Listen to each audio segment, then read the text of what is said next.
Welcome to Dialysis Unfiltered, real talk about life on dialysis, transplant, and everything in between. Each week, we share honest stories, hard truths, and helpful tips from lived experiences. Just a heads up, we're not medical professionals. Everything shared here comes from our own journeys. This means to make sure to always check with your care team or doctors for actual medical advice or treatments. So, let's grab your seats, start your sessions, and let's plug in. Hey, what's up, guys? It's Stiz here, bringing you another lovely podcast episode this week. Today we are on episode 5, and we're going to be talking about what dialysis takes from you and also gives you everything from mental, physical, emotional, and even spiritual. And this week we have Nick once again back with us. So say hello, Nick. Howdy, how we doing? And we also have, of course, the lovely Nicholas. How's it going, Nicholas? Hey, how's it going, everybody? So this week we're just going to be talking about, all these things that, we learn that we get to experience, and just basically everything from A to Z while on dialysis. Especially, the physical tolls and, the daily realities that we experience, every, 3 days out of the week, or maybe every day, because, some people are on PD. But I think some of the things we kind of notice that takes toll on us is the physical toll of it. The realization that, hey, we're not ourselves anymore, and everything starts to make our body ache or make us feel not good. So do you guys have any experience with that you guys want to share, Nick or Nicholas? Nicholas, you want to go first? Yeah, I can. Yeah, I can honest to God say that the physical toll for me didn't take place right away. And when I say that, like when I started on hemo straight out the hospital, over that course of 8 years that really struck, it was I didn't have a choice but to keep up the energy level. I would get up at like 4 o'clock in the morning, go to dialysis, do treatment, sit here and get off treatment, get a shower, get dressed, go to community college classes around lunchtime and get something to eat, get off out of community college classes, come back, work till 5 o'clock, eat dinner, then continue on through working on homework, maybe finally laying down between 10 or 11 o'clock, only to sit here and get up and continue moving forward with classes the next day. Yeah, I And I did know. that for like 2 or 3 months straight. I know last week's episode you were talking about how, you never really let dialysis kind of take a toll on you because you kept on just pushing through everything. And, I feel that, takes a lot of willpower and a lot of, physical, even though, like I said, dialysis takes a lot from us. But I know for me, when I first started dialysis, I didn't really notice a lot of like physical or like, fatigue like that. But I did notice Yeah. that when I first got my treatment, it was like night and day difference, especially from going to, throwing up, sleeping all day, and just feeling like shit to, whoa, it's like, you get to notice how bad you really were when you get that first dialysis treatment. And, you know, I know that everybody kind of experiences it differently because, like Yep. you got up, did your shit, you took care of everything. While, there was days where I tried to, and I couldn't. It was hard because I would, Yeah. get home from treatment. I'd feel all drained. I would eat something, to at least get something into my stomach, and then I would nap for like 5, 6 hours, and then I'd Yeah. be up in the afternoon again, right? And I was like, okay, well now I can start my day.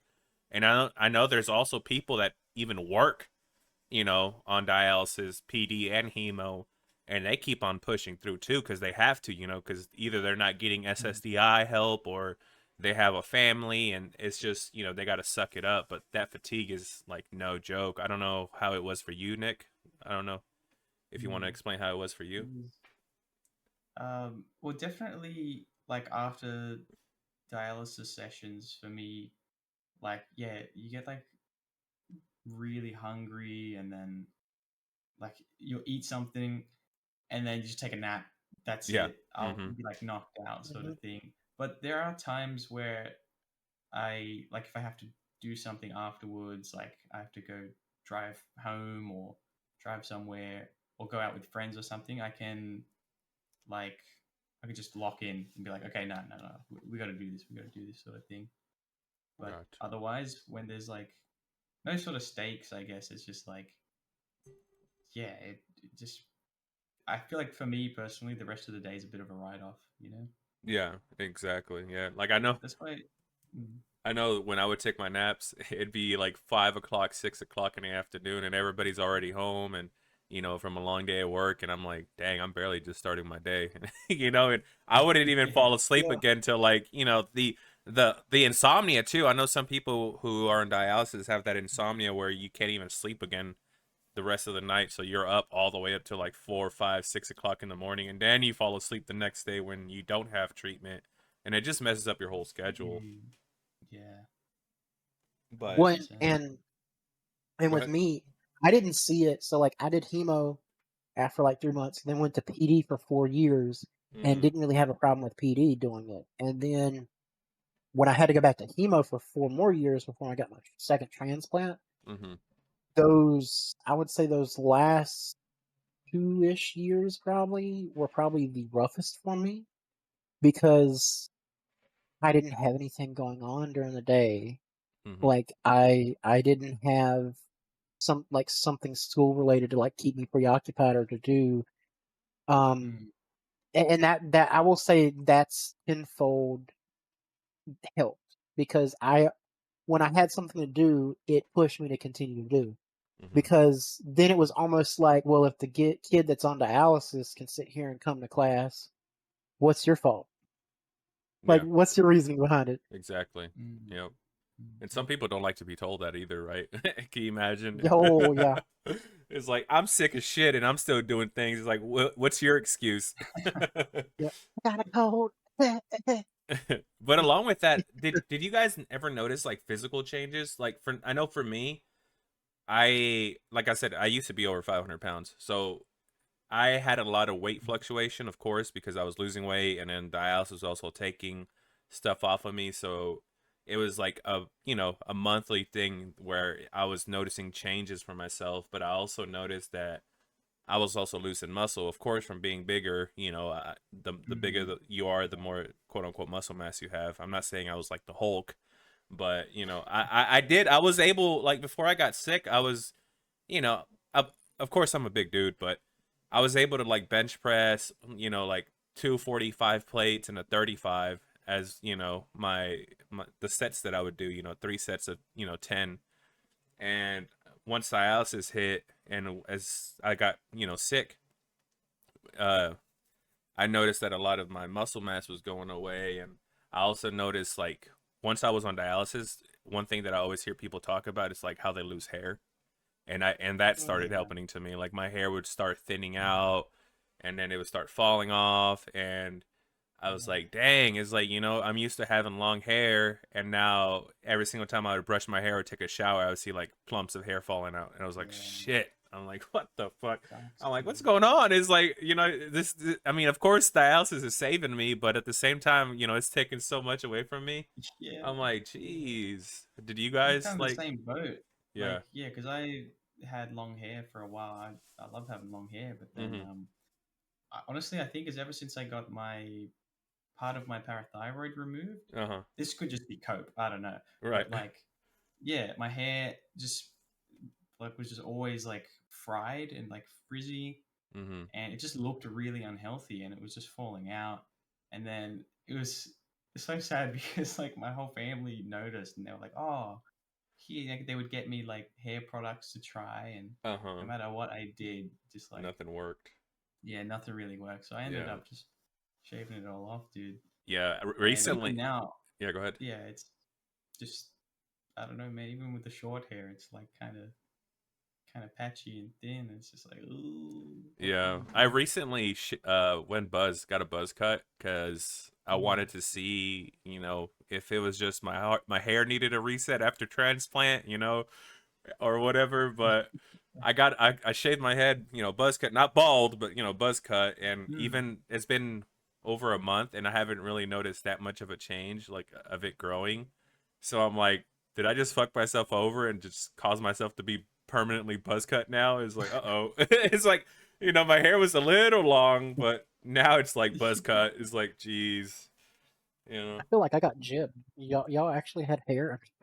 No, I sit here and mine really thinned out over those like 8 years, and then it just got to the point where I'm just like, I don't really want to pay $25 for them to quote unquote cut my hair because it's Hmm. really not even cutting at this point. No, yeah. And so I'm like, I'll just do it myself with the same, like razor blade that I trim my beard with. You know, And Right. if it Yeah. looks bad, it looks bad. I'm just gonna keep it on one thing and just trim it. But I will say on top of that, I've had a real problem, especially towards the last like year or two on dialysis. hmm I couldn't hardly walk because my feet hurt so bad. yeah, I hear Like people the talk about that. bones hurt Yeah, so bad.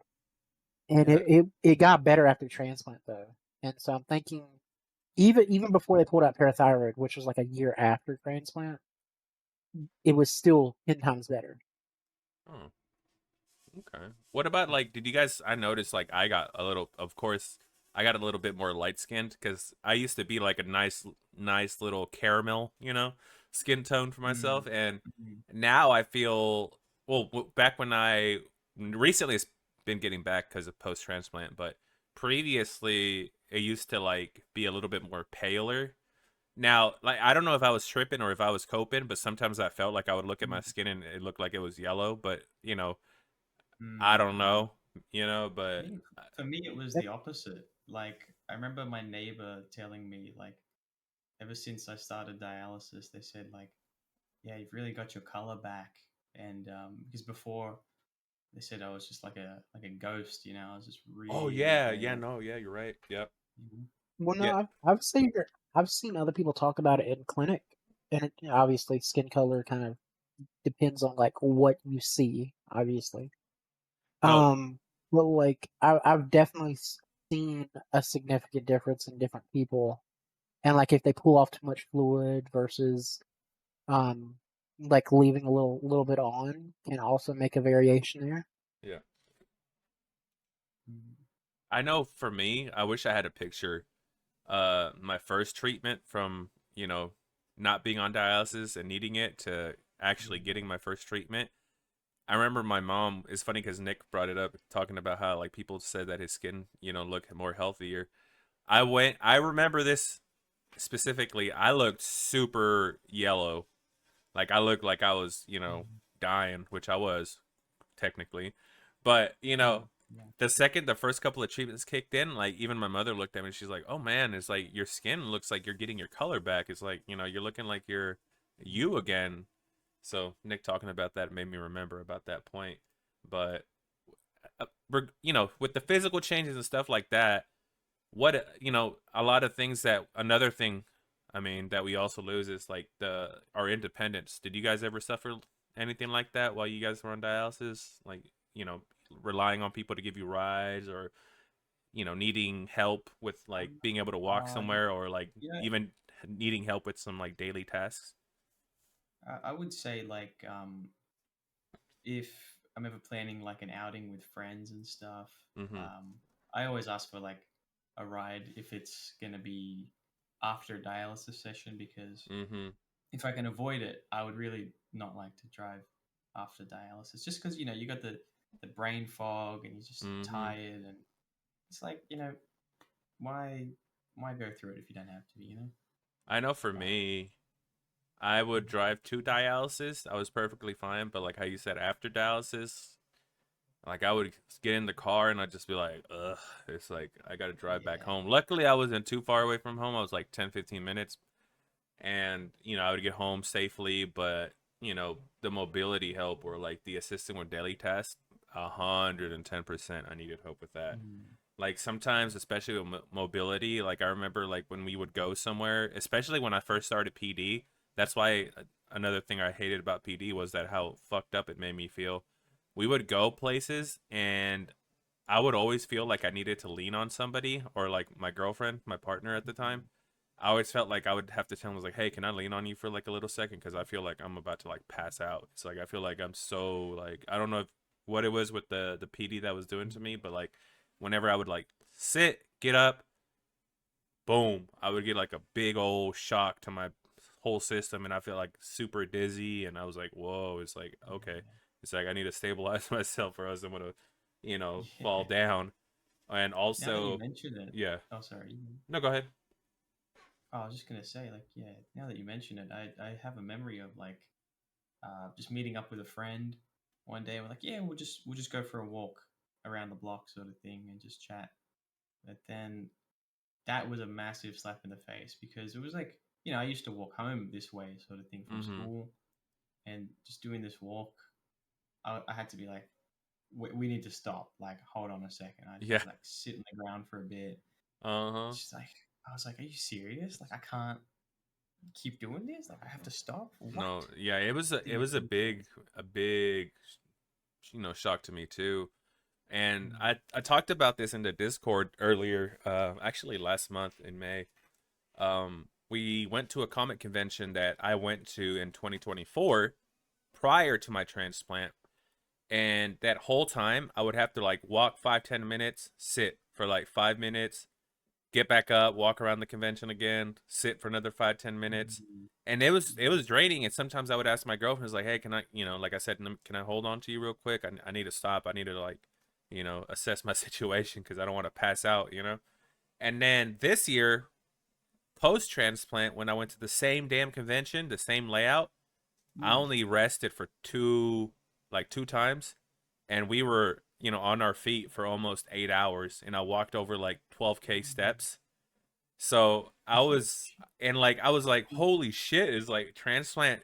It works, of course it works, but it was a big slap to my face because I was like, holy shit, like, boom, I'm back, my body is feeling great now. The doctors weren't lying, man. That transplant. Exactly. Whew. No, yeah, no. And with the daily tasks, I know when I was having treatments and I would get home and, I had to do some chores around, I sometimes felt bad because I always felt like I had to ask my girlfriend for help. Me being this big, Mm. tall man, especially around the house, I'm always supposed to be the one doing like honeydews, which is like, stuff that men do.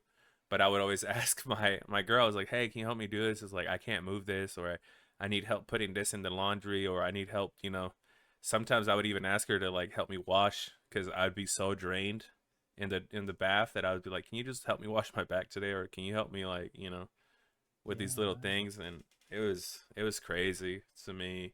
And I mean, forget the super intensive physical stuff. Like, we moved from one place to another. I couldn't I didn't do anything. I couldn't do anything. I couldn't even lift the Mm. box.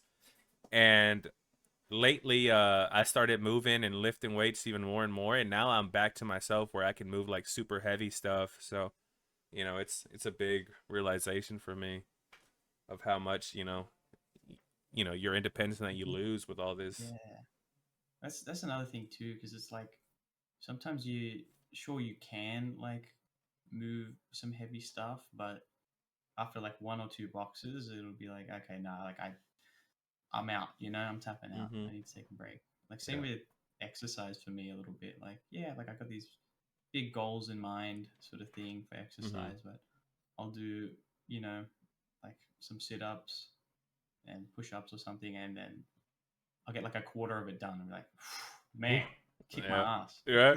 Crazy. Another thing was, actually, I remember now, we went to my girlfriend's mom's house, and she had this like tub full of books that my girlfriend had. And of course, my girlfriend wanted her books. She loves reading books. So we had to bring them back home to us. So they were looking at the tub of books, like, who's gonna pick it up? It was like, and my girlfriend was like, well, I guess I'll pick it up, and I was like, hold on. It's like, let me see if I can pick it up. So I walk over to it, I bend over and I pick it up, and they both looked at me like, what the hell? It's like, that's a heavy ass tub of books. And I just lifted up like it was nothing. I was like, all right, come on. It's like, go open the door so I can put it in the back of the car.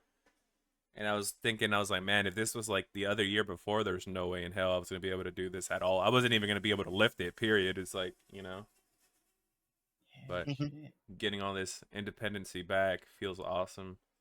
What about you, Nick? I mean, Nicholas, do you experience anything like that? You know, did you ever come to a realization of like losing independence while on dialysis? Yeah, but mine's a little bit different.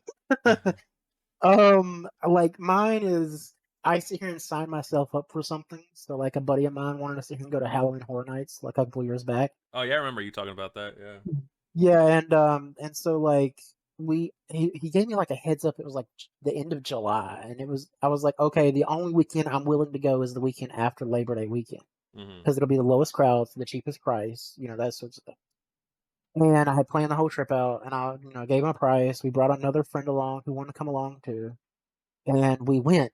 And they sat here and looked at me before I left dialysis on Friday because I had to leave. I left dialysis at Friday at 9 o'clock in the morning. I had to be back at dialysis at 5 o'clock Monday morning. Okay. Mm-hmm. And we were going to drive. So I like drove home from dialysis, like 80 miles. We were getting something for lunch. Could not sleep, but rested. Okay. So just kind of like laid in my bed for a couple hours. I had my bags packed for like 2 weeks because I'm not going to wait till the last minute. That's going to just stress me out. Mm-hmm. We sit here and drove 9 hours down to Florida. And it got broken up into like 3 pieces. So I had to drive like 3 hours of it. And I drove the last 3 hours actually, so I kind of rested while they drove. And then we got down, we checked in, we slept for like a couple hours, and got up and started the day at like 6:30 in the morning. Mm-hmm. And we didn't finish with the parks until like 1 a.m. the next day. Oh man. And so we basically did Universal Islands Adventure and Universal Studios all day long until about 4 o'clock in the hot sun of September. And we sit here and probably around lunchtime, I was in so much pain. Like my feet were killing me. I was hurting. Like my knees were hurting. My back was hurting. My feet were hurting. My ankles hurt. Everything was hurting. I Mm-hmm. was like, I don't know how much longer I have to do this. Like I'm like in legit pain because my feet hurt so bad. Yeah. And they were like, let's sit down and get lunch. Okay, so like I was like, what do y'all want to eat? Like we picked a place, and so I walked clean from one park to the other, and I'm like wobbling. One of them was behind me the whole time, like just they weren't gonna say nothing. They were just like trying to make sure that like if I did fall, somebody was there to Yeah. catch. Mm-hmm. And we get to the other because I'm not gonna say anything. I know they know me. Okay, I'm not Yeah. gonna say anything. So we get to the other park and we sit here and get to like in there and get set down and whatnot. Well, they're like, "What do you want to eat?" We'll go get food and like we'll bring it back. Okay, like this is what I want. I'm just gonna stay here in the air conditioning for a little bit. Uh-huh. They're like, okay, cool. I was hurting so bad. I got on the phone and called customer service at the front of the park. Okay, I was like, "Hey, we're gonna be at Charles Park for Halloween Horror Nights later tonight. Can I get a motorized wheelchair?" And they're like, "Yeah, we'll set one aside with your name on it." And so they come back that night, and they come back with lunch, and they're like, "You gonna be doing okay?" I was like, "I'm gonna be doing fine tonight. Tonight's gonna be great." They're So like, what the I just heck? yeah, they had no clue. Like I waited out until like 4 o'clock. We went outside the gates, waited till 5 for things to reopen back up, and the first stop before the like park even opened for Halloween Horror Nights was literally that. I was like, "Hey, I also have a reservation for a, a mobility scooter," and they're both looking at me like, "When did this happen?" I'm like, "While y'all were getting lunch, I needed some help and assistance. I I call can't do customer all these support. steps." They really did. They were really awesome to it, That's Universal, great. I mean, it always and feels awesome when people do that, like make it easier for you at events and stuff like that. That's always great. It's a great feeling. and then we had done like a private tour, a semi-private tour with the Halloween Horror Nights. Mm-hmm. So we had like 12 people in our group. Only three of us we knew, but the tour guide was like, "We could put you in a normal wheelchair, and like your friends can push you through the rides." And I was like, "Nah, if you can just move the mobility scooter from the front door to the back door, that Mm-hmm. would be awesome." She's like, "I got you." I Yep. was like, "Because I want to experience it like everybody else does, you know?" Yeah. That's great. And something else too, that we kind of like notice and we come to a realization is, how dialysis consumes time, like a lot. For me, I know when I first started dialysis when I first started hemo, like I said, I was there 5 hours, and then it was 3 times a week. So it was like 15 hours a week that I had, had to go and sit in a chair to get treatment. But that wasn't as bad as PD when I was on PD. Um, they first started me off on the machine. I think it was like 10 hours.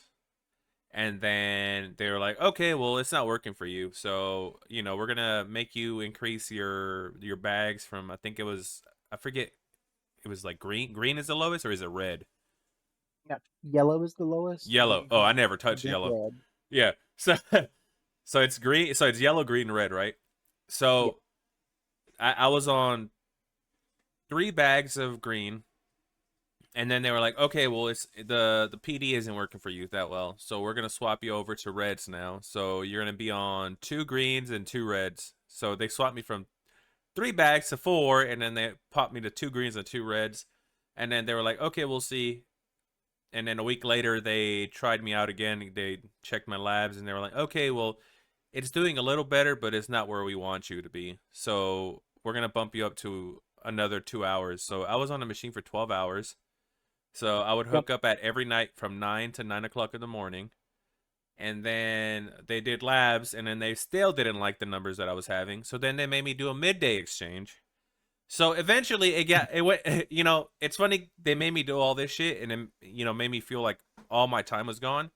Because before I started PD, I remember at the clinic, people were telling me, like, oh yeah, well, the nurses and the doctors were like, yeah, if you do PD, you're gonna get your life back, you're gonna be able to do this, and blah blah blah, take over the world, whatever. And I was like, okay, I'll try it, because I really wanted to get some independency back. I wanted to be able to at least work and do something. But hell no, PD did not do that for me. It made, like, I felt like the whole fucking day was just PD for me, because I was on the machine for 12 hours, and then I could go and leave the house and go do stuff, but then I would have to be back by like 12 or 1 o'clock to do my midday exchange. And then 9 hours and 8 hours, I would have to set up the machine and get on it. And then that was it for me. I couldn't go anywhere else for the rest of, the night, because I was hooked to the machine. So, like, I literally felt like my days were just consumed. I don't know how Well, I you mean, guys felt. it's sort of a pick your poison kind of situation in that case. So, like, Mm-hmm. for me, it didn't feel like it was as strenuous on my body doing PD. So, like, completely different perspective. Was not as strenuous on my body as doing chemo, and uh, and then on top of that, I felt like I lived a fairly normal life. Like I lived it at home for a while. Like I lived on campus at a university for a while with PD. And besides having to go into my apartment kind of, I wouldn't say early, and I could kind of shift things around a little bit. Mm-hmm. Like if I want to stay out a little late on a Friday night with friends, I could. Mm-hmm. If that was 10 or 11 o'clock, I just was getting up later on Saturday morning. And I've done that before to sit here and make things work over a weekend for a project or anything else. So what was different on this? And it gave me a little bit more mobility, as most places I'm going to drive for a vacation or a trip anyway. Yeah. And if I can't drive, I don't really like going. And so it really worked a lot better for me. And then I know you're saying like, oh, it took like 10 or 12 hours there, and then the day cycle on top of that. Mm-hmm. And truly told, 100%, that's part of it. But you also have to look at hemo. It wasn't every day, sure, I get that, but there was still on the days that you do hemo, you depending on how far away your clinic was, you had to include drive time. Yeah. You had to include, eating something afterwards so you can kind of get your energy levels back up. The Mm-hmm. sleep phase, to recharge, Yep. and then the insomnia that kind of comes along with that. Well, I got to sit here and sleep through my dialysis. You had insomnia. You know, Yeah. No. Yeah. I never was able to there's even there's a sleep lot of during trade the offs. clinic. Yeah. During the clinic, I Yeah, there's a wasn't even lo- asleep. But I just feel there's a lot of like, trade offs. yeah, I feel like also, I think we talked about it various times, is that how PD and hemo, it really depends on the person and how well it works. Because, like, for you, PD worked real well for you, but for me, it was shit. And then vice versa. Yeah. You didn't like hemo that much, and PD was your way. What about you, Nick? Did you feel? Um, well, I feel like with in-center hemodialysis, I think it really depends on like what session they allocate you. Like you can request the morning, but Mm-hmm. the place I was at, it just they couldn't fit me in, so I had to do the afternoons. So that was like generally 2 o'clock to 8 o'clock sort of thing. I'd Oh, finish, I think. Like, I've or at done least that like time. get That's out. rough. Yeah, that time Yeah, sucked. I didn't like it. it's kind of like, yeah, like the start of your day. You can't really, like, yeah, you have your morning and stuff, but you can't really like commit to anything else. Like that day is pretty much a write off, you know. Mm-hmm. Mhm. Um, but the morning shifts are good, you know, because then you come home. Yeah, you're tired, but at least you're tired at home and stuff like that. Yep. And it's True. and then you still have, if you do have a nap, you still have a little bit of time um, to, like, yeah, I don't know, do something. But yeah, again, mixed with that, some people can get, like, I don't know, like restless, like, you know, their body gets a bit restless at night and just doesn't want to sleep. It's really annoying. I know for me too. We're talking about like the schedule, like the morning shifts and mid shifts and afternoon shifts, and also Monday, Wednesday, Friday to Tuesday, Thursday, Saturday. I Mm. loved going in at the morning, like right when they opened, and being ready and on the machine by 5:30, 5:45, and then having the Monday, Wednesday, Friday schedule. That was the dream for me right there. I love that. Mm. It Yep. wasn't until like a year later that they swapped me from that schedule because I switched clinics because I moved to freaking Tuesday, Thursday, Saturday. That Mm. Worst schedule, schedule ever. yeah, I didn't like that schedule at all because Saturdays were gone. No, nothing Hmm. on Saturdays. And then Sunday, everybody is like powering down here in the South, because they're getting ready for Monday to work. Yep. So I was like, dang, during the week, everybody's working and I'm over here, getting treatment because I want to stay alive. And then when the weekend finally comes around, nobody wants to do anything because, it's Saturday and that's the only day I have free. And Saturday or Sundays are the only times that I have free. And then Saturdays I'm trying to stay alive. So it was lame. I feel like that was also a little Yeah. lame for me. That's why you get more freedom with home hemodialysis. Na- In that sense, you can kind of pick and choose like your times. mhm. So So it's I pretty good. never wanted to do home hemo because I can't fathom the thought of sticking myself. Mm. I feel that if I can avoid that and avoid, getting into that situation, I was gonna do the in clinic. So I know for you, Yeah. you See, chose you do in hemo. So like I know or in house hemo compared to clinic. So yeah, because it's like yeah, I was kind of the same, to be honest with you. I was like, no way, I'm cannulating myself. But all the doctors, yeah, they were like, nah, man, like you can do it. All good, you can do it. I was like, really? Eventually, like, I hate needles. I feel like I said this in the last episode. Hmm. It can be done. It can be done, even if you hate needles like me. yeah, It's I cool. guess I'm just a bigger pussy than you are because Nah. I can't like I don't know. I've tried to, they were like, "Oh, try to stick at the clinic."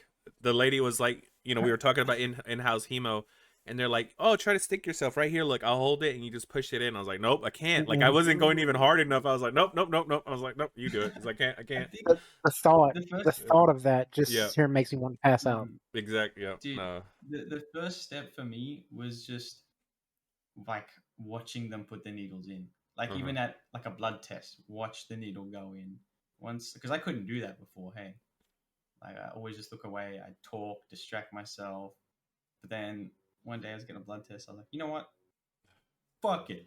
And I just, like, you know, death stared the needle as it went in, Yeah, and I can look it at them stick me because I would always look at them because I wanted to make oh, sure that but I can't, like my body just like says no, don't push it in. No, you're hurting yourself.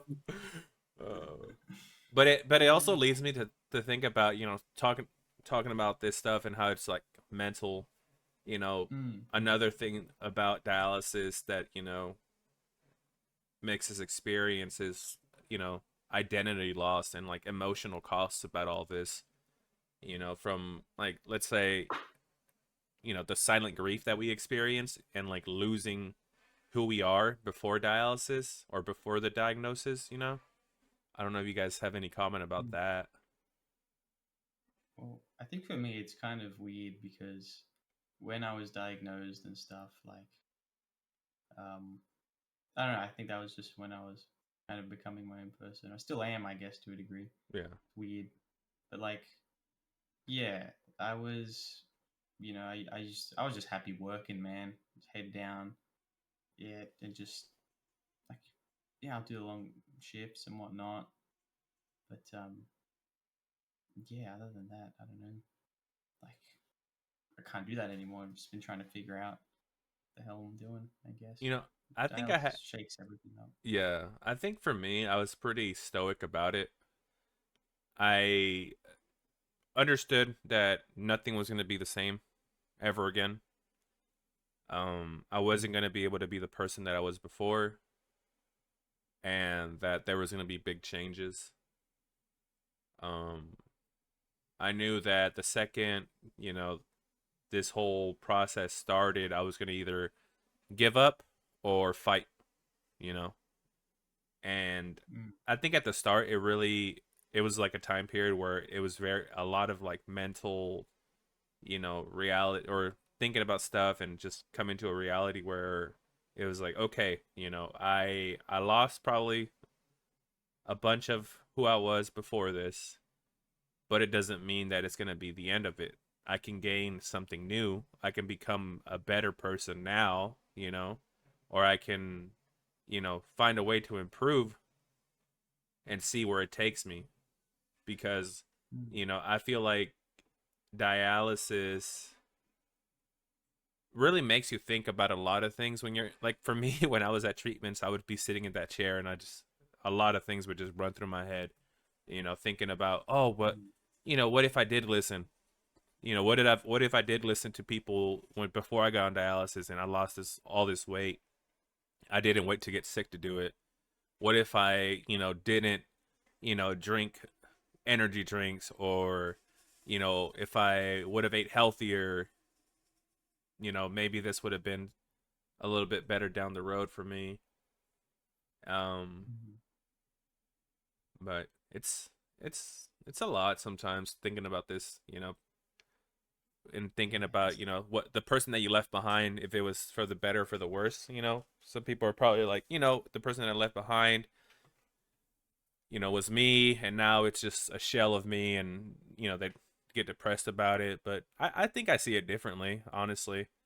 I feel that the person that I was in the past was the weaker version of me. I feel Mm. like Yeah, nowadays I've become such a stronger person, and done so wow. many different things now, that those thoughts that I had in the past about, losing who I was don't matter anymore, because now it's like I've Mm. become somebody else, if that makes sense. Do you feel like you owe most of that to like dialysis, or like I feel like maybe that's that just you, like I feel I like think that it maybe helped I feel like somehow. dialysis was definitely the wake up call for me. Mm. Now, a lot of people could say, well, you waited till the very end to basically change who you were, right? But I feel like maybe in some weird fucked up way, maybe life or somebody out there was just like, let's let's give him something very challenging. Let's throw something at him. Let's throw this big old block in the road for him and see how he overcomes it. And if he overcomes it, he's gonna become this powerful being. He's gonna become this person who he would have never became if he never threw this at him. Yeah. You Well, know you wouldn't have unlocked your full potential without going through it. exactly. That's what I Yeah. like to tell myself sometimes, because it really has made me become such a better person. I know damn for sure the person that I was in the past would have never started a community like the what we're part of, would never started a podcast, Mm. would have lost so much damn weight, would never have, just just become the person that I am today. I feel like I've, it's kind of like putting it in Pokemon. I started off as a Charmander. Now I feel like a goddamn Charizard. But Yeah. I don't know how Well, you it guys. it's like something I sit here and said somebody last year. The best way the best way to overcome something is to get uncomfortable in it. Mm-hmm. Yeah. Mm. When you get uncomfortable, you grow. When you're comfortable, you're not going to grow at all. It becomes stagnant. Yeah. That's true. It's That's true. very Um, true. and so like that's just kind of one of those things. Like one of my mottos, many mottos that I pull from when talking to people. Hmm. And Yeah. along with all that stuff of like how we were talking about losing yourself and, depending on people and all that stuff, did you ever feel like you guys were a burden for like not being able to pull your weight or kind of like declining, invitations to Mm. events or friends, you know, wanting to take you out places but you telling them no or stuff like that? Yeah. Like, I don't know. I feel like I'm really lucky to have some friends that like they're really understanding of like, okay, like yeah, Nick can't always make it to things, you know, like, that's completely fine, sort of thing. I'm really glad they understand. Um, in terms of like pulling your weight and stuff like that, I think um, I want to say like initially like my dad was just very like, you know, what do you know, you still got to do something, you know, still has high expectations of me, sort of thing like that. But I don't think he really.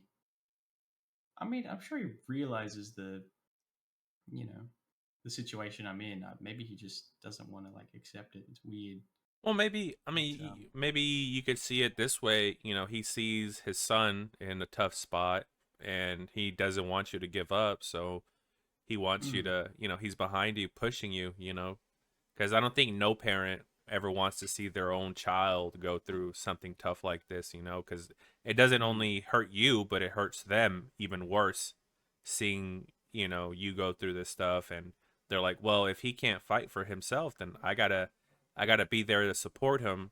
And it makes me think of this analogy my mom used to tell me, all the time whenever she would like talk to me about things or like kind of put me in check when I was little. She'd be like, hey, I see that you're fucking up in school, in high school, or whatever, and you're making bad choices. And the way that I see you is that you're just this little sapling, this little tree sapling, right? You're growing and you're growing and you're going straight. But then once you start making these bad mistakes, or I see you messing up, you start wilting to a side. You start going and leaning, you know. mm, And I have to be there to put, that little popsicle stick and tie you up to it so you can keep on growing straight, so you keep on mm. progressing and becoming stronger eventually to become this big tree. And maybe that's what your dad was doing.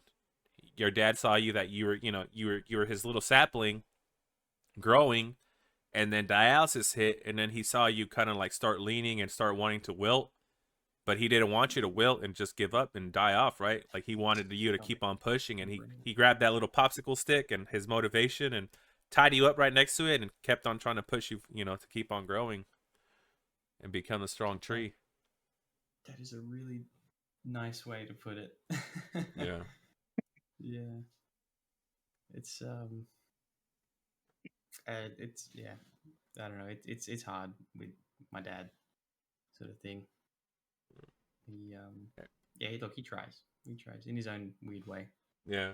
Well, at least he tries. That's what was important. But like I know for me, going through all this, I never really felt like a burden because my mom has always been there for me. She's always been the type of person to support me no matter what. And she's also told me like many times if something would ever happen to me, she doesn't know what would happen to her. Like that's kind of like the end of the world Mm, for her.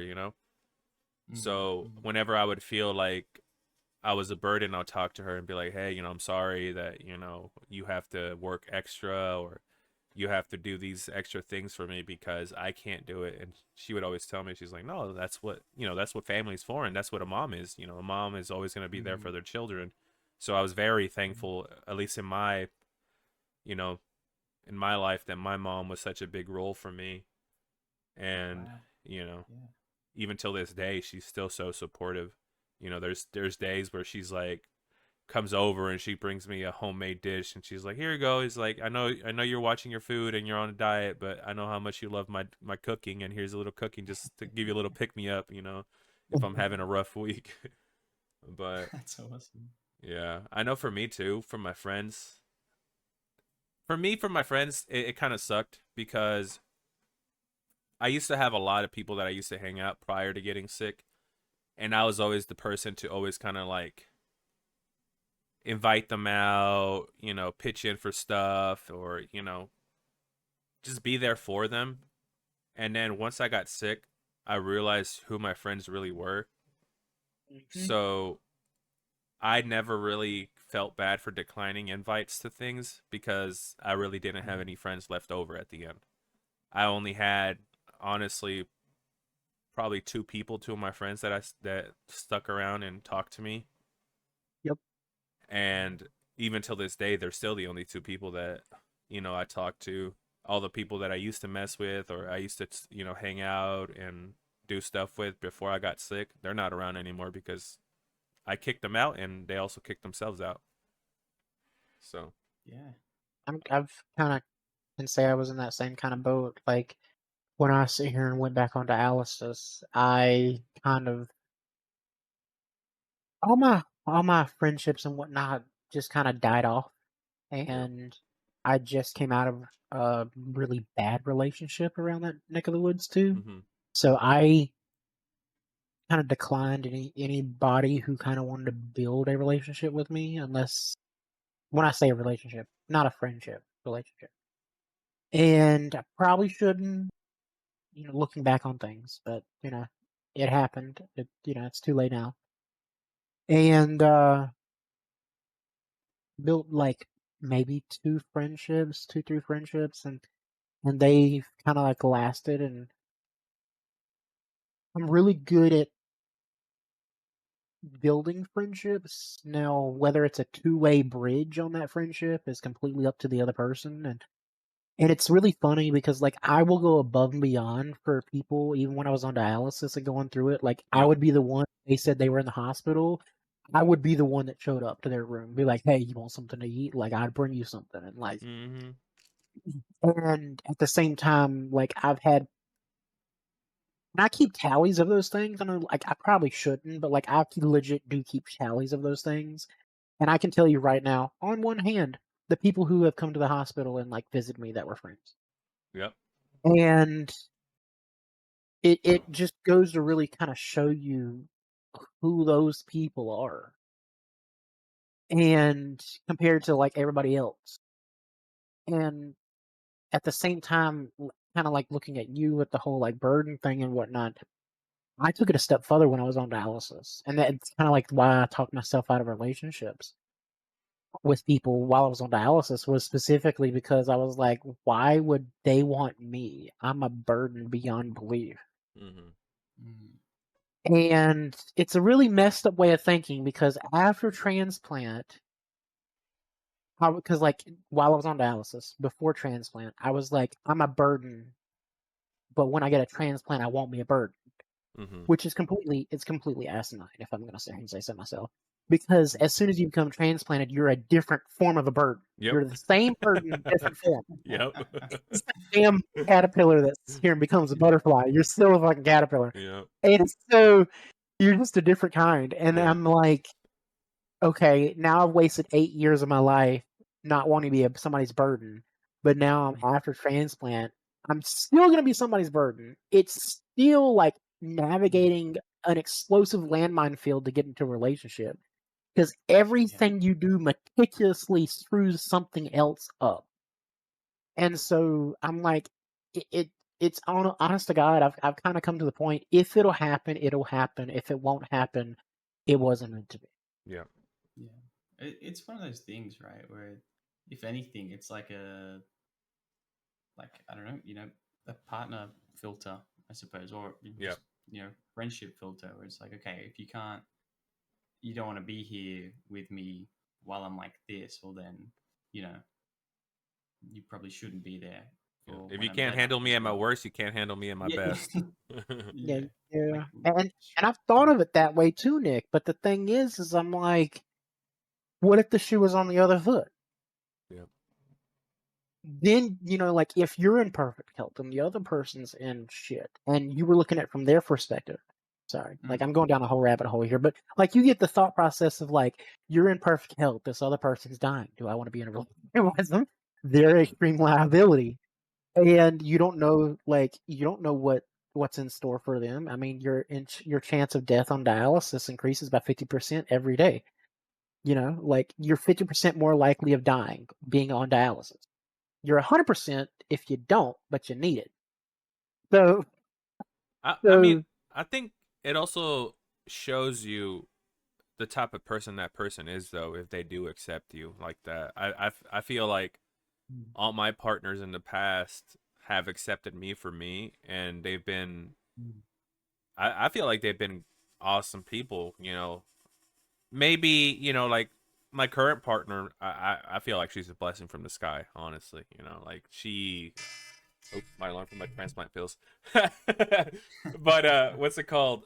I feel like she's just like, I've never met anybody like her, like it's just so crazy to think of a person like that exists, which leads me into, talking about, having the fear of, misunderstanding in a romantic sense with a partner or even family relationships, because I feel like a lot of people have issues with, finding somebody on dialysis that understands them for them, and always being afraid that, oh, are they going to accept me for me, or what are they going to think when they see this big old damn fistula on my arm, are they going to ask questions, or what's going on, and Yeah. I think for me personally, I I never I had fear of what they would think before I would bring it up, but like after, I never really thought about it anymore because I thought to myself, well, I've already kind of let them know what's going on, and if they still stuck around, they're not going to go anywhere. Now, anything else Mm. that comes later on in the future that might affect the relationship, that could affect some stuff, but usually, I mean, my last relationship didn't even end because of my dialysis. It ended because of just normal relationship stuff. We just didn't work out. Mm. But Yeah, you know, dialysis was never an issue. I mean, like whenever we were together, I would always ask, "It's like, oh, are you okay?" It's like, "I'm sorry because of this. I'm sorry because of that. I'm sorry we have to take a lot of breaks, or I'm sorry that I need your help for this." And they would always be like, "Oh, it's not a, don't worry about it. It's not a big deal. It's like, you're an ill person, but it doesn't mean, you should be treated differently." yeah. Mm. So I Yeah. feel like when you meet people like that, it's such a blessing. But Yeah. and it also leads with family too. Like my family relationships outside of my mom and my brother, like my cousins, aunts, uncles, all of them. I feel like I'm truly blessed to have such a wonderful family system where they were all accepting and they all understood, like if I couldn't go to a wedding or if I couldn't go to their family Thanksgiving or Christmas or Mm. stuff like that, they wouldn't think negatively about it. They would be like, okay, we understand, he had dialysis today, he's tired, no problem. Yeah. But when I would show up to events, it was like, I was the star of the show. It's like, oh my God, it's like, you're here. It's like, whoa. So they really made me feel special every single time. And I know now post transplant, it's lovely to be able to attend all these things once again and be partake and stuff like that. So I never really had any type of like super major rejection fears of all that type of stuff, just like the prior stuff. Which we're gonna have an episode where we talk about relationships, and stuff like that. Which I can't wait because I feel like I'm a master at that. But it's I know it can be challenging for people though, so I definitely believe it's an issue that a lot of people deal with. I don't know if you guys have anything to pitch in I about think that. it was okay. When I was first diagnosed, I think also I went through a breakup as well at the same time. And I think initially I unfairly may have put some of that on my partner back then, as being like, oh man, if I didn't have my kidney failure, we would still be together, sort of thing. Which is not true, but at the time, me being young and stupid and confused about this whole disease. Honestly, it was I don't know. That's where my thinking was at. I was just so yeah. I had no idea about that stuff. That was also my first like serious relationship.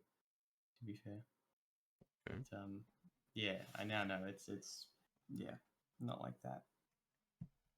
What about you, Nicholas? Anything you want to throw in? Ditto. No, yeah, I'm kind of on the same page as Nick is here. Like it seems like mine and his story kind of seem a lot alike, at least adjacent. Um, in thought processes, because like I was kind of the same way he was at the end of that relationship into my going back on dialysis, and it I don't know. I just wish it didn't go the way it went, but also at the same time, I probably wouldn't have stopped trying in the relationship had it not been for dialysis. And it was a dead relationship. It was dead on sight. Like 10 months before it should have died, and it didn't. It should have died before it even started. I was just really Looking back, happy that eventually I kind of saw how much of a jackass I was being, and I was able to, you know, apologize to her for what I said and all that sort of stuff. So at least I got that, you know, off my shoulders a little bit. Gotcha. yeah, It leads me to talk about another thing too. It's like all the mental health struggles that we experience through all this, like the depression, the anxiety, you know, Yeah, where all where do that. we begin? Yeah, no, I mean, it's a lot. I mean, I feel like we need a whole dang episode to talk about that stuff and how dealing with it, to be honest. But I mean, just It's a this, roller yeah, coaster. easily would be a big old episode about it. We could sit here and talk about it for 5 hours, but Yeah, for real. I just Oh man, feel it's so. I mean, everybody, honestly, everybody that I've talked to that's been on dialysis has been depressed. You know, even me. You know, um, I know in the server, I tell everybody, keep pushing forward and keep fighting and do all these things, all these positive stuff, and people see me do all these positive stuff too. But I experienced depression too. There was a point in my life where, if I didn't really sit down and think about it, there was going to be a negative reaction, and I would have done something that I didn't want to do. But I feel that a lot of people might not want to be super vocal about it because we're already on dialysis. So imagine if you went and talked to your doctor, and one of the things that they actually check you for too before you get a transplant is that you're in the right mental state. yeah, that's you true. know they won't give you a transplant if you have depression, or if stuff like anything related to that, because they feel that you need to be mentally stable in order to be able to take care of yourself post transplant, and if you don't, then you're a higher risk of getting it rejected. So some people I might think hide the fact that they're depressed while on dialysis. it's not worth it to suffer in silence. No, it makes it I worse. think, yeah, man. I think what really helped me was just keep myself busy, always doing stuff or be occupied with something, and have good connections in terms of like friends or like I don't know social gatherings, outings, family. Keep yourself busy, and then for me personally, therapy really helped me. Yeah, And most definitely. yeah, I know therapy's not everyone's thing, but I would say like yeah, you got to be honest with your therapist and be honest with yourself most importantly. Anyway, yeah, that's what I was What about talking you, about. Nicholas? I've gone through some whiffs. Typically it happens due to like a lack of a mineral, is what I've noticed. Mm-hmm. Um, like when I was going through low calcium due to PTH, like my parathyroid being pulled, Yeah. they overloaded me with calcium, and because of that, they didn't think to add magnesium, and because of the lack of magnesium, I spiraled down a whole rabbit hole, which is very unusual for me. because I can laugh and joke my way through most things. Okay, and that's just a coping mechanism that I have. One of many. I've built a whole slew of coping mechanisms in my lifetime. Escapism is another good one for me. Whether that's a movie, outing with friends, video games, whatever, that's a form of escapism for me. Don't get me wrong, I think a lot about problems, and I sit here and try and decipher them in the background. But I'll pull them to the front burner, work on it a little bit, and slide it back to the back burner Mm-hmm. because I can't. If I get in that headspace, it's really hard for me to get back out of it. Yeah. But I do a good job of like dipping my toe in and then pulling it back out. Gotcha. But when it starts spiraling, it starts spiraling. And then I just have to like figure it out myself. Nobody can help. They can be around and like take me on outings and things like that, but I gotta help myself. I'm not Yeah. pulling anybody else down the hole with me. Gotcha. And now to talk about something a little bit brighter. Well, I mean, I don't know how. I mean, I feel like some people might be like, well, what does dialysis teach you? That's what we're talking about next. So a lot of people might be like, well, what the heck does it teach you? I thought dialysis was everything negative, but there's a lot of things we do learn.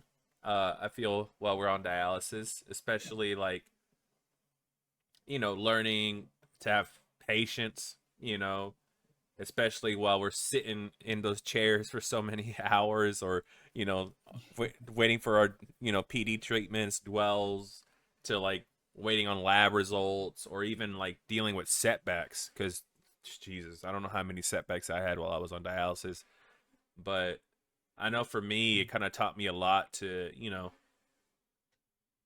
be very, kind of go with the flow, you know, be patient, uh, and, learn to always have a plan B when your plan A fails, because I had a bunch of times where, like for example, I was on hemo, swapped over to PD. PD didn't work, peritonitis, didn't want to deal with that shit.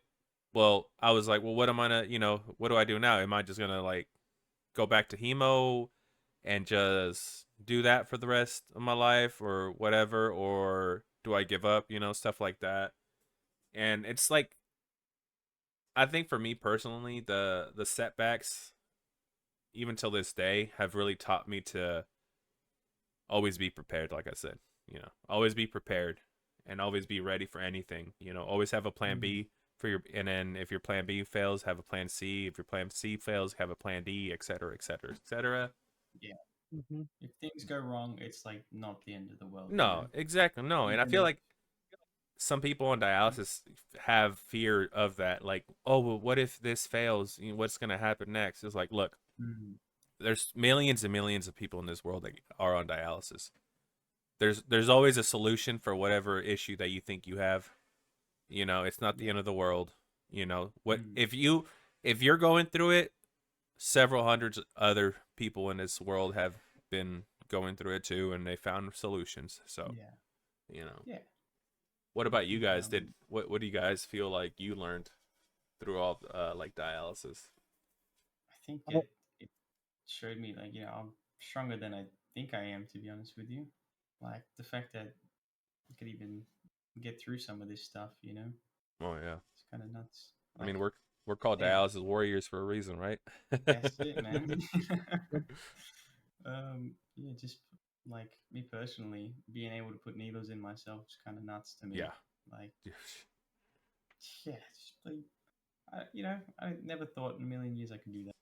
So that's really cool. And then also just like what one of my like the nurses that was teaching me, he told me like, something goes wrong because I used to have a lot of anxiety.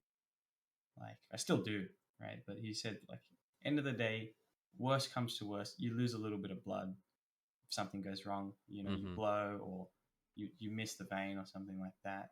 Not the end of the world. You're not gonna die. Like just you try again tomorrow, sort of thing. You know what I mean? Exactly. Yep. It's like, yeah, maybe it's not ideal, but you'll be okay. Yeah. And It'll be all right. yeah, it just makes you really appreciate, like, I don't know, honestly, just life in general a lot more Yeah, as the like a little person, things. you know? Exactly. Yeah, And I feel like like that's a there's very common thing too that I've kind of mm, like understood that anybody who has a chronic illness has always kind of said the same, where they're like you learn to appreciate the little things in life that you don't see when you're mm, living a normal life at full speed, you know, like a mm, chronic illness kind of Yep. makes you slow down and makes you realize all these things around you, like wow, you know, like I enjoy, you know, this little slushy that I'm having right now to the fullest, you know, because I don't know if tomorrow I'm gonna be able to experience it, but you know, yeah, right now I'm experiencing it, I'm loving it, I'm enjoying it, you know. that's it. Can't always have this every day, you know? Yep, So, exactly. No, I mean, I always think about it every day, you know. I mm, wake up, but you know, I have my lovely girlfriend that you know, get to have the opportunity to be next to, and all the three animals that I have, and being able to touch them and you know see them do funny stupid stuff, and being able to enjoy my food even though I'm on a diet, but I still enjoy my food to the fullest, and just everything about it, just like, you know, being here to be able to talk to you guys, like shit, yeah. you know. Yeah. It just makes all the little like arguments and stuff that you have or had just like it just doesn't really matter that much. It's like No. Yeah, Yeah. it's not that deep. No. Yeah. Even today, I mean, It, I've also learned that I've become a way more passive person. Like when I start talking to people and they want to get heated or they want to have an argument for some reason, you know, I feel like I a lot back in the day I would have got, you know, heated too and just back to back, you know, arguments with the person. But I've also learned that I just don't really care. It's like, okay, well, go yeah, ahead, get mad. It's like, well, you know, hit me up later once you're chilled out, you know. yeah. Let's just agree to disagree and talk Yep, to you later. Sort of exactly. thing. yeah. I will say that I kind of agree with you, Fizz, like something you said earlier. It kind of echoed another motto that I sit here and use quite a bit is hope for the best, prepare for the worst, and most of the time it falls somewhere in between. Yep. Mm-hmm. Oh God, I use that so much in different things. And they're like, "Well, aren't you scared about this?" I'm like, "Well, I can hope for the best, prepare for whatever the worst could be, and most I'm gonna fall somewhere in between." Exactly. And they're like, "Okay." Well, I mean, what can I do about it? I mean, let's be honest here. I mean, I mean, it's one thing if like I can sit here and actively do something, whether it be like diet habits or working out, Mm, one of those sorts of things. But if it's an what can I do? I can just show up, yep, yeah. get the participation award. Why Yeah. why even worry about it? Because there's nothing I can do but show up. exactly. As long as you show up, you're already doing the best you can. Yeah. Yeah. But anything else you guys kind of discovered? I know for me, like I was talking earlier, the that inner strength, you know, of you know changing not by choice but by necessity. You know, kind of becoming this Mm, person that I would have never became because I didn't want to or I just didn't care, and now I have to do it by choice if I want to, you know, continue living this, mm. you know, life of, you know, being able to take care of my transplant and all these other things that come along with it, you know. Is it Well, that, crazy for me to say that like I feel like we all like as humans like we've got that drive in us to like survive, hey, like surely Yeah, it's we just all do. But I feel like yeah, as time goes by, you know, I feel like some people just become softer and they pass that on to people, and then it just becomes a, you know, an idea of just becoming stagnant and not wanting to become better and just being like, okay, well, I'm accepting of this life. It's like I'll be okay. It's like I'm content with the bare minimum, you know. And I feel like some people even on dialysis feel the same way, which they shouldn't. They should have the motivation to change and to improve and to get off mm, that machine if they can, you know, to get a yeah, transplant. Especially the young adults like us. Like yeah, it's, it's like yeah, definitely. don't sit there for the rest of your life in that chair, man. It's like nah, man. What's you can crazy to push me, forward. I'm But sorry, go ahead, this. no, yeah, no, go ahead, What finish. Yeah, what was crazy to me was like there was a guy on my dialysis ward and he was 94. Okay, and he wanted a transplant so bad, Mm-hmm. and he had gumption. Man, this guy had some gumption. And he walked in every single day. He didn't drive himself anymore, but he walked in every single day. He had some like wit to him. I was like, he was literally my favorite patient on the entire floor. Like, man, like this dude had some get up to him at 90, 93, 94, and like he had a head on his shoulders, And he just like a frail little thing, but he had something to him, that these other dialysis patients didn't. And a lot of the other dialysis patients were like in their 40s, 50s, then it goes on up. And um, they would I'm not gonna say all of them, but most of them would play victim, wouldn't even be looking at trying to get a transplant, those sorts of things, yada yada yada. Life is over. This is where I'll be. Kind of Exactly. No, situation. I hated hearing that so many at the clinic. And so he's sitting here and he told me one day in the lobby, he was like, "Yeah, I'm gonna sit here and get a transplant." He was like, "I go later this week for like transplant admission or what." I was like, "Okay." I'm gonna call him Mr. S. Okay. And so I was like, "Have they told you or any information?" Because like I don't want to be the bearer of bad news here, but at the same time, I know what the local hospitals work with on age range. And he was like, "No," and I was like, "Okay, Mr. S." I was like, "Well, I don't want to give your hopes up." And I was like, "Maybe they say something different." I was like, "But I've been to that same hospital that you're planning on going to," and I was like, "Generally speaking, their cutoff is 70 for transplant. The only way they'll still do a transplant," I was like, "and you would still qualify. Like, out of anybody here, you would be the one I would want to give one to, like, because you got the gumption for it. Like, Yeah. I think you're gonna live to 120 and then die on your own terms, okay?" And I was like, "But the only way you're gonna get one is if you found somebody to give you a kidney, like willingly donate their kidney to you." Mm-hmm. And he was like, "I would never do that." He was like, "Because like I'm too old. I don't know how much longer I got." And I was like, "Okay." And so he went to that appointment. He didn't take what I said for granted, but he heard me out. Okay. He still went to the appointment. They told him the exact same thing at the appointment. Shit settled in and hit him like a rock, and he was dead within 3 months. Damn. And he went so downhill, so downhill so quickly because the hope disappeared. Mm. Mm. And as long as you have hope, I still feel like you have the will to hold on. But Yeah. as soon as you lose that little bit of hope that you're holding on to, even a thread of it, it's gone. It just disappears that quickly. Yeah, you got no drive to keep going, no fire underneath you. Why would you? I mean, let's be real here. You always got If to there's fight not something. if there's not a light at the end of the tunnel, why? So let One me ask. thing, Go ahead. one thing I said to my nonno, which is like my grandfather, right? Because he actually started dialysis too, and he was hating it, man. He was like, "Man, this fucking shit." And one thing I said to him was like, "Look,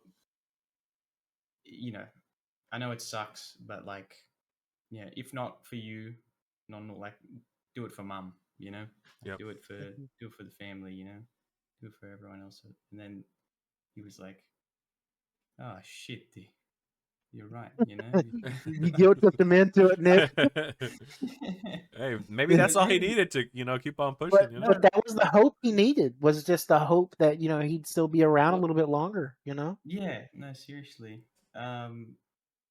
Like it was a really unique situation, I guess, where I've been on dialysis longer than him, sort of thing. He started, you know, I don't know, a couple of years ago, but then he eventually, what do you call it? Yeah, he had his cancer come up, sort of thing, come back, and there's nothing we could do, sort of thing. And he was just like, sorry, it got really like deep and dark out of nowhere, but No, man. like, yeah, No, just like yeah, it's whack. yeah. But And once you start adding combos. It doesn't get any more fun. Yeah, not the combos, man. How good. So that's what I'm Like calling them now. These combos. life That's why combos uppercut you. I'm kind of lucky. I don't really have like, well, I don't know. It's weird because my kidney disease didn't really come from anything in particular that we know of, right? Like, I don't have a particular disease aside from just like kidney scarring. They said they couldn't find anything. Did a biopsy, nothing. You know, at Oh least wow. I think my grandfather's one, his one was because of unchecked diabetes and stuff. You know, but yeah. I don't know. You had a question though earlier, Tiz. No, I was gonna ask you if you guys also like stop sweating and like all the small stuff because of how like the priorities shift like so dramatically while on dialysis, and how it teaches you that hey, don't worry about the small things like freaking relationships, or because your food isn't getting delivered, or because your best friend Carl doesn't want to come to your party or some shit. It just how they shift so dramatically. Did you guys ever experience that? I mean, I think so, right? Because I think now, as long as I can wake up, have a coffee, enjoy the sunlight, you know, I'm happy, man. It's a good Get to day. spend time with my family, my friends, my cat, dude. You know? You The Ice Cube song starts playing. Today was a good day. know, like, yeah, it's the little things like that you start to appreciate more, and it's like, yeah, the fact that we get to enjoy that, it's pretty good, man. I'm happy with that. I know I stopped stressing about all that small shit too. I mean, Mm. for me, it was just kind of like, okay, well, none of my friends want to talk to me no more. Fuck them. You know, this person doesn't want to talk to me. Fuck them. There's somebody else down the road who will talk to Yeah, me exactly. or It's not want to worth know me, go on a date. You know. yeah, it's not worth your time or energy, you know. I mean, we Like, already put so much damn energy trying to stay alive. mm, Why give out more to people who don't deserve it? Well, exactly. yeah. And that's another thing is like people sit here and they go, "Why do you go out and look the way you look?" And I'm like, I don't care. Just learn not to care at some point. I No. don't know what you want from me. Look the Okay, way I'll you go look, out bro. looking exactly how I look, and you Yeah, either like it or you don't. take it up with God, bro. Like, what do you want Yeah. me to do about it? And then, one of our last talking points that I kind of want to talk about too is like the life gains, that you didn't expect you were going to get out of dialysis. Kind of like being able to build like deeper relationship with like your family or caregivers or even strangers who might understand your situation or who get it, or kind of discovering new passions, hobbies, that you wouldn't have explored, you know, or even finding, peace, spirituality, or a sense of purpose through, the struggle of dialysis, or, lastly, how the worst days sometimes lead to the most meaningful growths. I don't know if one of you guys want to start off. um, you want to go, Nick, or I'll It's go? a tough one. All I can think of is just, hey, man, once you reach rock bottom, it's only up from there, I guess. That's all I can think of, man. Top of my head. I feel for me. Yeah. Oh, go ahead. No, go ahead. Just I finish was up. gonna say. I was gonna say for me, I think I really found a lot of peace and spirituality, and a sense of purpose through this because, like I said, like I was talking about it earlier, it's it's so hard to like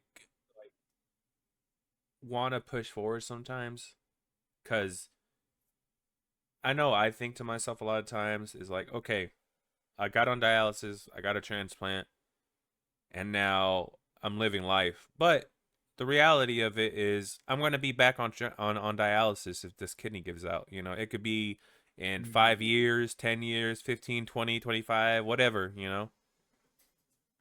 Yep. I don't think it's going to last me the whole fucking my life, right? There's people that are Mm. very hopeful that always say, well, I'm going to, this kidney's going to last me until I'm 85 or something. I'm like, no, I don't think so. I hope it does, but It'd be I, great. I think I'm a realist, and I'm like, this shit's going to last me maybe max 25 years. I don't know, Mm, less probably. Who knows? But yeah. I've kind of learned a lot of peace with it. I've came to terms with it, and spirituality wise, I've kind of gotten closer to God, through all this, and going from why God to I understand now God. You know, Wow. um, Yeah. I It's think huge. that a lot of people might. No, I'm not gonna push it onto anybody or stuff like that because I respect everybody's beliefs and whatever they want to believe on or not believe in whatever. But for me personally, I've my mom is Catholic. I come from a Catholic background, and we're big believers in miracles through through our God and stuff like that, and our saints that we have and all that stuff. Because Mm, I grew up in a Hispanic household, so we really adore our saints and all that stuff. And there's just one specific saint that my mom would always pray to for miracles, and that saint has always provided for us and always helped us out when we needed it. And one of the biggest ones, actually one of the second biggest ones, miracles that she's done for her is that my mom would always pray for for a transplant to come my way, and it mm, came, eventually came. Now, some people might say like, oh well, maybe it's because you lost half your damn body size, or you went to dialysis and did what you had to do and you got a transplant. But I believe there's always something in the background working too.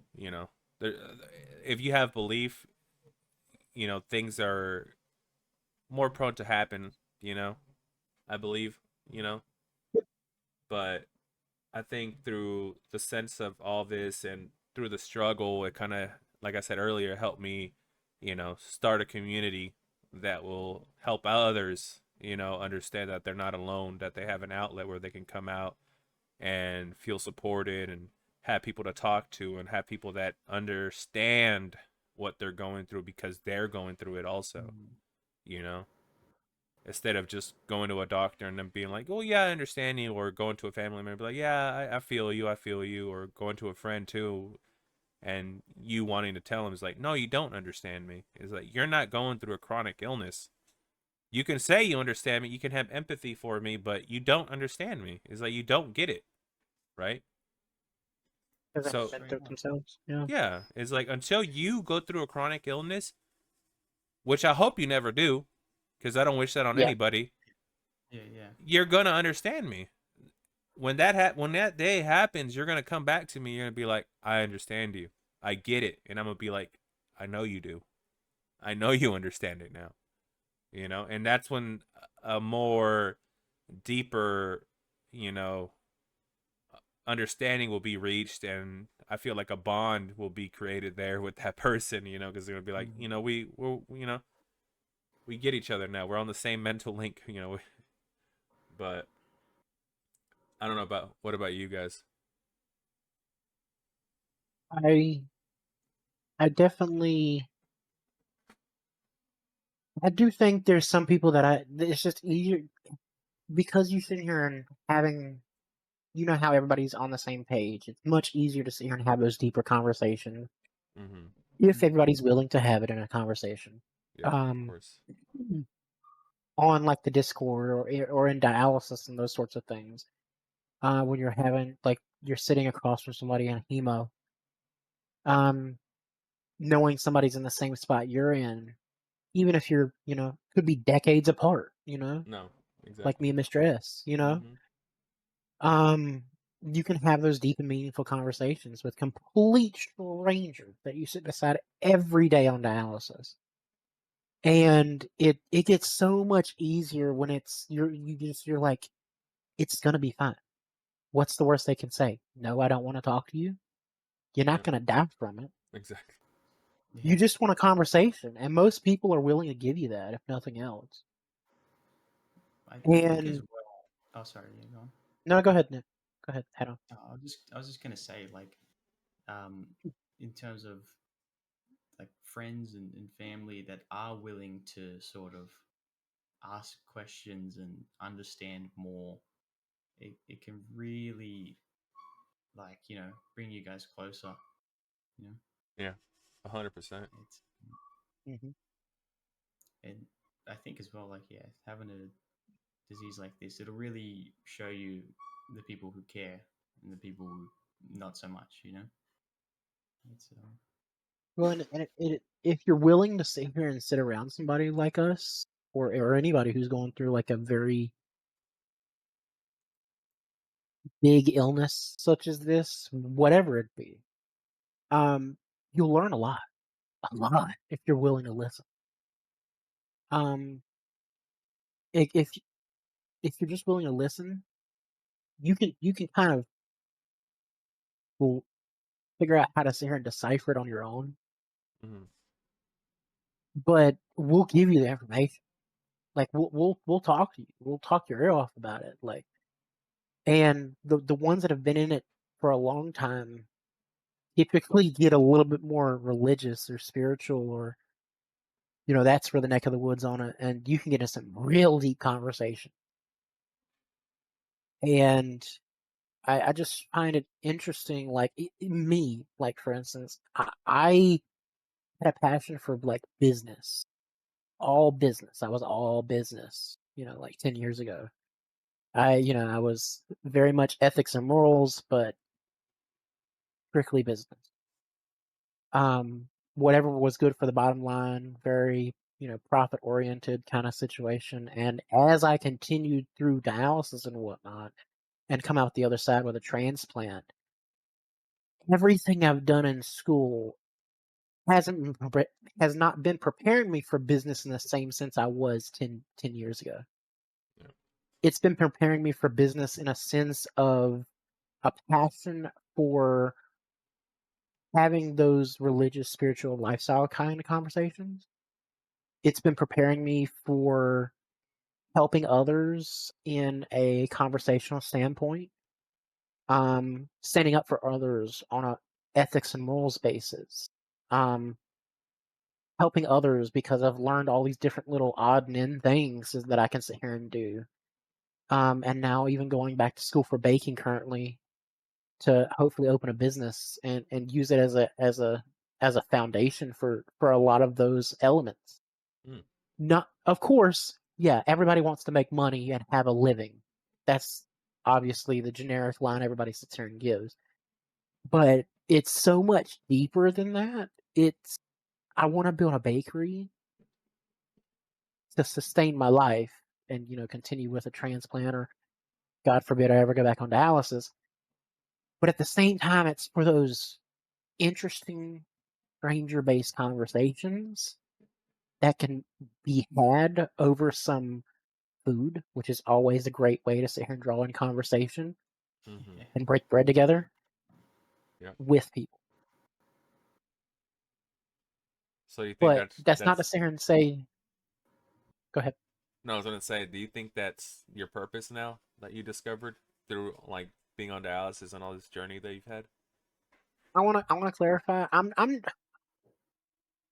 a decade ago I would have been like, because my end goal is very, very different than this. Um and I have a much larger dream, even over a bakery. Um which I'm not willing to give away at this point.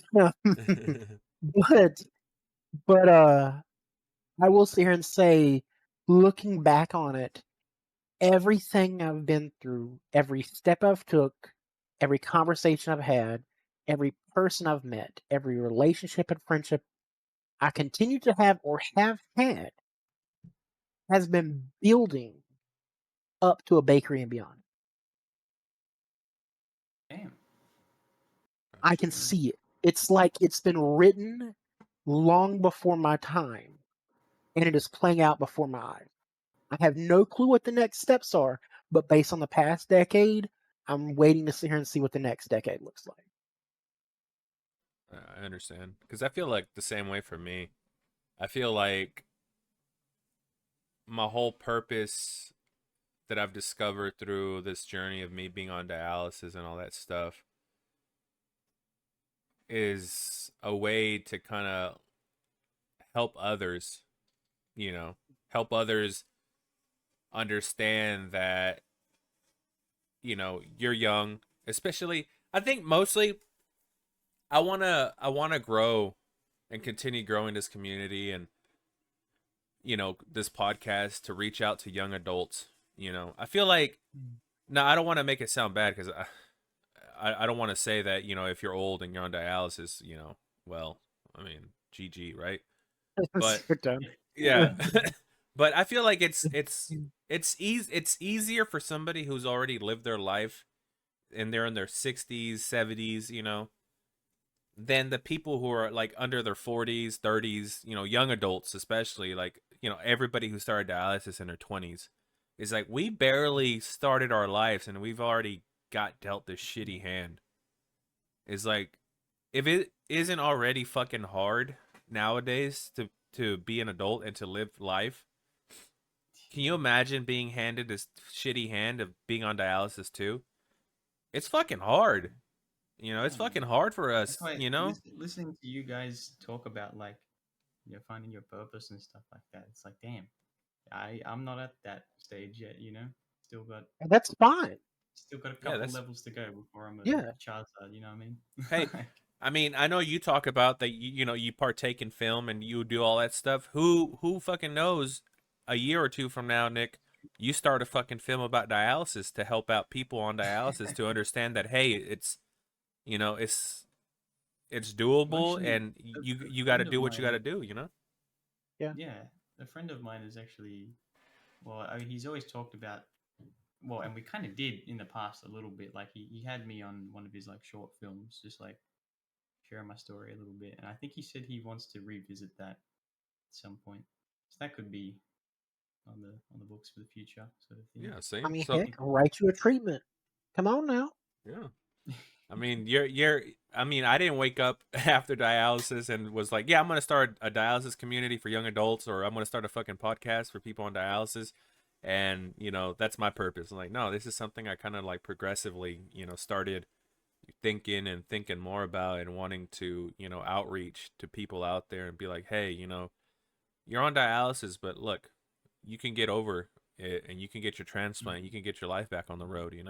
And here's how to do it, from people that are actually living, through it, Yeah, and who've yeah, experienced it, because not a that's lot of another thing. information is out there for young adults on dialysis. It's Yeah, all for older because people. straight out on that point as well. I remember when I was first getting diagnosed and going through it all. I remember my renal team were telling me like, yeah, really, yeah, go online, talk to some of the other people on there. I'm sure there's big communities out there. And in my head, I'm thinking like, nah, dude, they're all gonna be like old people, dude. Like, I don't want to I like have high they're not hopes gonna for us. understand me. So I just never did, right? Mm-hmm. And yeah, because I don't know, for a while I was just very um yeah, on my own with it all. I was like, man, I'm like the only young person going through this Yep. that I could see, right? But then eventually, I don't know what happened. I think I was just in a better place, right? And so I just went on Reddit and just saw like the dialysis Reddit, and then got through to the Discord, and I was like, holy shit! Here we are. Yeah, We're there's so many hiding. people. What the fuck? It's like, God It's damn, all these actually motherfuckers got it too. yeah, for real. And The now boatload in here.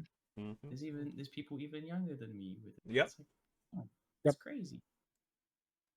So, I think that's yeah, that without that knowledge, like it was just so isolating, man. Because obviously, you know, being 19, 20, no one else I knew fucking had any sort of kidney disease or anything like that, So Yep. yeah, it's really good to just know you're not alone yeah. like that. And I also want to have a disclaimer. I'm not saying that if you're old, nobody cares about you. I'm just saying, look, it's, it's a little bit harder, you know. It's hard for everybody, but like imagine, you know, you're 60 years old and some 20-year-old gets dialysis. You're not telling me if you're 60 you're not going to feel a little bit bad for that 20-year-old. Like, come on, you know. Yeah, like a 60-year-old walks into a dialysis clinic, no one bats an eye. Yeah, A 20-year-old, you know, they death stare you. You know, they look into your soul. there's like, what are damn, you what the doing? fuck he do? You know, like, god damn. Yeah. Too many drugs. I'm just joking. Uh, Too much of that red 40. But I mean, I'm sure you'll find your purpose, you know, even if you think you won't, but I'm sure you will. You know, it's gonna run into you and you're gonna be like, ah damn, here it is. Time to go on board with it. Man, yeah, I'm sure it'll come eventually. I still need the and experience. then that's the other thing too, Nick, is like hindsight's 2020. Like when you start looking back at the past decade, and just not to sit here and say like this said, you kind of still have to be working towards the goal, you Yeah. know, Yeah, whatever that's that be. yeah, And at whatever pace, but you can't stop. You got to keep yeah, dominoes toppling, you know. right. Like you can't just say like, oh, you know, it'll happen when it happens. Thing like can't just be super passive about it. You have to be proactive with that sort of stuff. Yeah. And You know? and so you have to continue kind of moving a direction. And like I said, what was it? The last podcast was you're either growing or you're dying. There ain't no third direction. Yeah. So it's dead serious. You either growing or you're dying. And Working on immortality. I don't know. I hope so. I hope so. I hope we start getting like freaking augmentations to our body, like fucking cyberpunk. That'd be sweet. Yeah, Cyber kidneys, just give me started laser playing eyes. but yeah, even on your worst days, like if you're like writing a treatment, like even if you write a sentence, that's still a step closer in the right direction. Yeah, And even some though you may not sit here and see it now, like, oh, like what is writing a sentence a day going to sit here and do? mm, But when you look back at a year from now, you'll be like, oh my God, like I've wrote like a whole story that could be published or turned into a script. yeah. It's Yep. just little things, right? Like I'm trying to passively get better at my art and stuff too, just like drawing, and then from drawing, hopefully get better at painting as well. You've got to get the fundamentals down, you know. You Yep. can't just like run into it, which is what I was trying to do before. Straight to oil painting. Let's go. Let's make a masterpiece. Oh God. It just doesn't turn out great. Picasso, I like need, it. Yeah. Need the good fundamentals, man. Look, Nick, First. here, I'll give you a purpose. Design a character. We're gonna start an anime and make the character be on dialysis. And it'll be the next hottest thing. There you go. Let's do it. Yeah, we can voice act in it. We can do Yep. that. We can. Yep. Yeah. A character Sick. people can relate on. Can you imagine people watching it and be like, so the main protagonist is on dialysis? Is like, what the fuck is dialysis? Yeah. They spread awareness, right? Yeah, there you go. Uh-huh. Hey, Exactly. if cells at work can sit here and keep my attention, Oh yeah, that's okay, awesome episode. That's an awesome series, I mean. Such for medical stuff, you know. yeah. Oh, I've seen that one. Hey, oh, I haven't actually seen it, but I mean, like, I've seen that. But yeah. Before we continue rambling on, we're gonna start closing out the episode because we gone over an hour now, and I feel like the audience might be thinking, when the hell are these guys gonna shut up? Yeah. But you know, we're gonna come to an end. And before we come to an end, though, I want to talk about. I know this was brought up last week by Nick. So everybody knows this is a weekly episode, and he was like, "Well, why don't you let the people know about the next episode for the next week, so they kind of expect what's coming up?" So I'm going to do that right now. So the next episode that we are going to have is, of course, next Saturday, and it's going to be about building a support system. So we're going to talk about, who's in your corner, the importance of emotional safety, setting boundaries that stick, asking for help without shame, and, little topics in between those. So, you guys have something to listen to and get ready to, hear us talk about. So, I just want to say, dialysis may filter your blood, but it doesn't filter your voice. Be your own self-advocate. You know, don't let people, you know, talk for you. Talk for yourself. Get shit done. And we will see you guys next week for the new episode. So, take care of yourselves. Until then, love you, peace, and, you know, go get your dialysis done. Talk to you guys next week. Peace. Bye. Peace.